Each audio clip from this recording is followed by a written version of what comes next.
Hello guys, स्वागत है आपका हमारे आज के लेक्चर में जहां पर हम डिस्कस कर रहे हैं पाइथन। प्रीवियस लेक्चर में हम पाइथन का इंस्टॉलेशन डिस्कस कर चुके हैं। आज हम पाइथन का क्विक स्टार्ट देख रहे हैं, देखेंगे कैसे पाइथन में हम कोड को लिख सकते हैं और रन करा सकते हैं। तो बेसिकली अगर मैं पाइथन की बात करूं तो दो तरीके होते हैं पाइथन में कोड को लिख कर रन कराने के। पहला तरीका होता है कि मैं पाइथन को का कोड जो है किसी एडिटर में लिखूं और उसे टर्मिनल पर जाकर रन कराऊं। और दूसरा तरीका होता है कि मैं टर्मिनल को ही आइडियली में कन्वर्ट कर दूं और फिर उस पर सिंगल एक एक करके स्टेटमेंट को रन कराऊं। देखते हैं कैसे, एग्जाम्पल से आपको समझ आएगा। तो सबसे पहले मैं क्या कर रहा हूँ, मैं पाइथन को एडिटर की हेल्प से रन करा रहा हूँ। तो मैंने यहाँ पे पाइथन का फोल्डर बना रखा है। इसमें सबसे पहले मैं एक न्यू फाइल बना लेता हूँ जिसमें मैं पाइथन का कोड लिखूँगा। तो ये बना लिया मैंने, यहाँ पे लिख दिया फर्स्ट प्रोग्राम। इसका एक्सटेंशन जो है वो हमारा क्या होगा, वो डॉट पी वाई होगा। ठीक है, क्योंकि पाइथन का एक्सटेंशन जो है वो डॉट पी वाई होता है, तो मैंने एक्सटेंशन के साथ इसे रखा है। ठीक है, अब मैं इसको ओपन करता हूँ और इसमें मैं कोड लिखूँगा। तो याद रखना दोस्तों, पाइथन का कोड लिखने के लिए मुझे कोई भी पहले से हेडर फाइल या लाइब्रेरी इंक्लूड करने की ज़रूरत नहीं है। नॉर्मल ऑपरेशंस परफॉर्म करने के लिए, स्पेसिफिक जब ऑपरेशन हम परफॉर्म करते हैं जब जरूर हमें लाइब्रेरी की रिक्वायरमेंट होगी, पर अभी नॉर्मल ऑपरेशंस के लिए हमें रिक्वायरमेंट नहीं है। जैसे कि मैं सिंपल हेलो वर्ल्ड को प्रिंट कर रहा हूँ तो इसके लिए मुझे कोई भी लाइब्रेरी इंक्लूड करने की ज़रूरत नहीं है। जैसे कि सी या जावा में आपको कुछ हेडर फाइल्स इंक्लूड करनी होती थी या मेन फंक्शन लिखना पड़ता था, पाइथन में ऐसे कोई भी रिस्ट्रिक्शन नहीं है। तो मैंने यहाँ पर सिंपली प्रिंट स्टेटमेंट लिखा है जो कि हेलो वर्ल्ड को डिस्प्ले कर रहा है। इस फाइल को अब मैं क्लोज कर देता हूँ। अब इसे रन कराते हैं कैसे। तो इसे रन कराने का तरीका क्या होता है, मैं यहाँ पर टर्मिनल ओपन करूँगा। तो मैंने टर्मिनल ओपन कर लिया है, ये देखो ओपन इन टर्मिनल। ये मेरे पास टर्मिनल आ चुका है। यार देखो टर्मिनल का जो पाथ है वो क्या है, वो सेम पाथ, वो जो है डेस्कटॉप में पाइथन फोल्डर है। ये हमारा फोल्डर, ये जो है ये भी डेस्कटॉप में पाइथन फोल्डर बना हुआ है। तो मैं वहाँ पर इस पर्टिकुलर फोल्डर में जो है पहुँच चुका हूँ। अब मुझे इसे रन करना है, तो रन करने की कमांड क्या होती है, पाइथन स्पेस फाइल का नाम। तो फाइल का नाम क्या है, first program dot P Y with extension लिखना पड़ेगा, याद रखना। जैसे ही मैं इसको टाइप इंटर करूँगा तो मेरा कोड कंपाइल होगा और कंपाइल होने के साथ साथ रन भी हो जाएगा, एक साथ होगा, और आउटपुट आ जाएगा हमारा क्या, हेलो वर्ल्ड।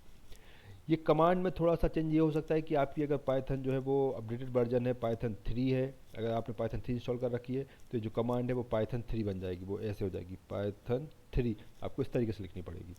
और अगर नॉर्मल वर्जन है तो पाइथन से ही काम चल जाएगा। तो ये दोनों ट्राई कर लेना जिसमें भी आपका कोड रन हो जाए।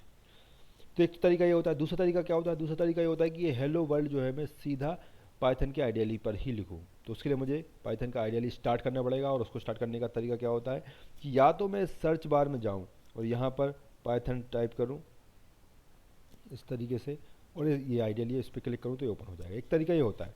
दूसरा तरीका, मैं इस टर्मिनल को ही आइडियली में कन्वर्ट कर सकता हूँ। कैसे, देखिए पाइथन लिखा मैंने और जैसे मैंने इंटर किया तो ये कन्वर्ट हो गया, ये आ गया।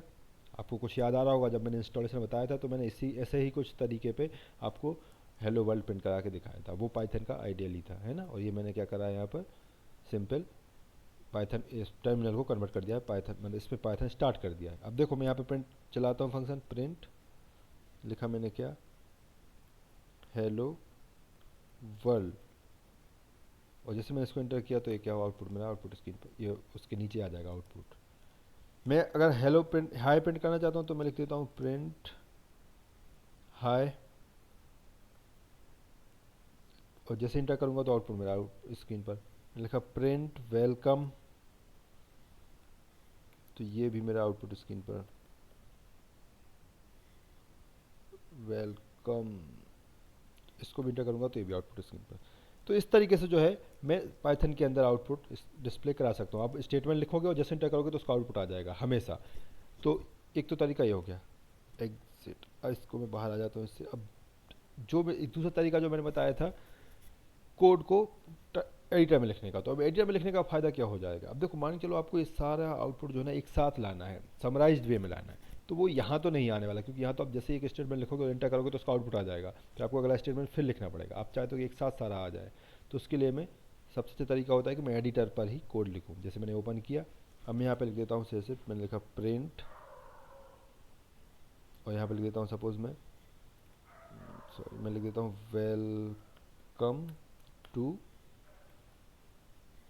दूसरे उसमें लिख देता हूँ मैं प्रिंट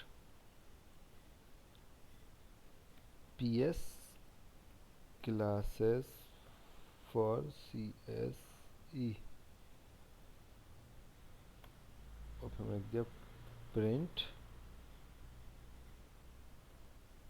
हेलो स्टूडेंट्स। ये मैंने जो है यहाँ पर 4 प्रिंट एफ लिख दिए हैं, 4 प्रिंट लिख दिया है, ठीक है। तो अब जब मैं इसको सेव करके बंद कर देता हूँ और अब जब मैं इसको टर्मिनल पर रन कराऊंगा तो ये एक साथ आउटपुट देगा। देखिए मैंने कैसे लिखा, पाइथन स्पेस प्रोग्राम का नाम फर्स्ट फाइल का नाम डॉट पी वाई, जैसे मैंने एंटर किया तो ये देखिए एक साथ आउटपुट आ गया, hello welcome to P S classes for C S E, hello student. और जब मैं पाइथन में लिख रहा था तो एक लाइन का आउटपुट आ रहा था, तो ये दोनों में डिफरेंस हो जाता है। तो दोस्तों उम्मीद करता हूँ आपको पाइथन पर कोड लिखने का तरीका, जो दो हमारे पास डिफरेंट डिफरेंट वे हैं कि कहाँ हम पाइथन का कोड लिख सकते हैं और कैसे रन करा सकते हैं, वो आपको समझ आए होंगे। अगर आपको दोस्तों हमारा आज का लेक्चर समझ आया है, आपको क्लियर हुआ है कि कैसे कोड पाइथन में हम डिफरेंट डिफरेंट तरीके से कोड लिख सकते हैं और रन करा सकते हैं। दो ही तरीके हैं, एक तो हम पाइथन में डायरेक्ट जाके लिखें और एक एडिटर पर लिख कर रन कराएं। अगर आपको हमारा ये आज का लेक्चर समझ आया है तो प्लीज़ वीडियो को लाइक कीजिए, लाइक करने के साथ साथ इसे शेयर भी कीजिए, और चैनल पर नए हैं तो इसे सब्सक्राइब करना मत भूलेगा। सब्सक्राइब करने के बाद वहाँ पर बेल आइकन बन के आएगा, उसे भी दबाइए ताकि आपको हमारे अगले वीडियो का नोटिफिकेशन मिल सके। मिलते हैं अगले वीडियो में, तब तक के लिए नमस्कार।